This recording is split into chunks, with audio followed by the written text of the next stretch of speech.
Galeon has been on the periphery for far too long, but the good news is they now have a dealer in the UK and Ireland. The range is enormous, 30 feet up to about 80 feet, and this is the Galeon 420 Fly, so it's middling in the range, really bread and butter, and it offers lots and lots of versatility. You can have 2 or 3 cabins.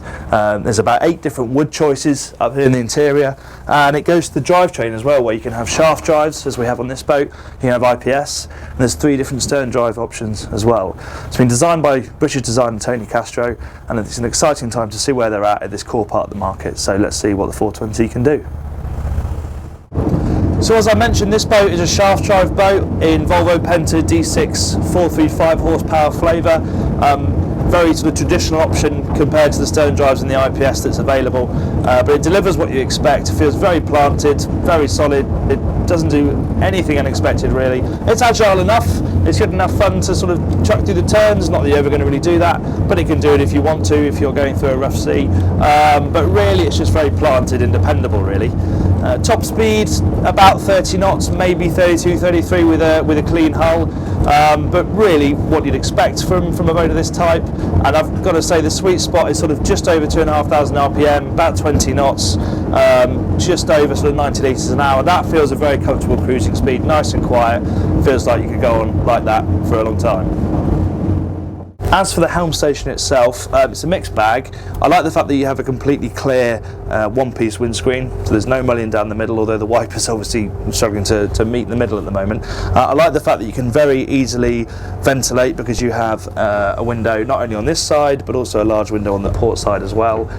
That makes getting a bit of air in nice and easy. However, the view, although good directly forward, is quite badly obstructed by this very thick mullion here on the starboard side. You could lose an entire cruise ship in there if you're not careful, so it really does pay to keep an eye out. And of course you have the design lines as well, leading back down this side, so over my right shoulder there's a little bit of a blind spot too, so just worth thinking about before you turn hard to starboard, just to have a good look. And then actually the ergonomics are good. Helm wheel and the throttle really nice and close to you and close to each other.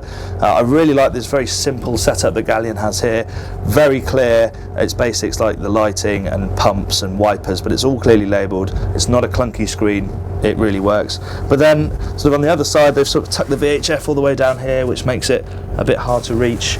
But I do like how clearly laid out the helm is, and it's great to be able to sit 2 people up here as well. One thing that Galeon is well known for is innovation, and that's no different on board the 420. Take these doors for example, they're made in-house by Galeon. Really neat little mechanism where you lift this latch up, slide them right to the other side, they click into place up here, and then they pivot out like that, and that gives you a fabulous, nice open walkway in to the saloon. You also have a 2-way backrest on board this seat, so that goes like that, so you can look back out aft over the cockpit. Really nice use of space. And also this whole transom bench here, this back section is on a rail, so you pop up the screws either side, slide it right back, and that gives you even more space in the cockpit for a table. The other nice touches in the saloon, this is a particularly nice one. It's a little bit of an effort, so there'll be a bit of huffing and puffing, but this pivots around like this, comes and joins these outdoor seats. It actually does lock in down there, and then there's a little infill that drops in there. And look at that, you've really added to your outdoor seating space. Really sociable, very clever idea to sort of merge the threshold here, and it transforms the way you can use the cockpit. Very clever. And there are more things in the saloon as well. This is, some people like this, some people hate it, but you have these sort of constellations in the ceiling here, and you can choose which one you want. So this owner's picked Orion, but you can have whatever you like. Some will find it a bit chintzy, but it's actually quite a funky detail.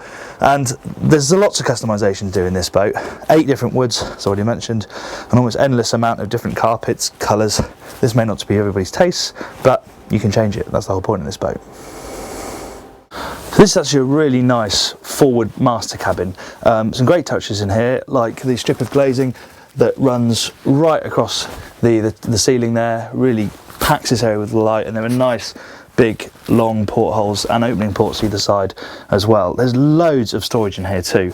Everywhere you look, there's little storage cubbies made out of every little sort of sector you can lay your eyes on. There's somewhere with a bit of storage in it, which is great on a cabin of this size. And it also has a really good ensuite. You have a guest bathroom as well, which your 2 guest cabins share, but you have your own ensuite, which has its own separate shower cubicle, which is also a really nice touch.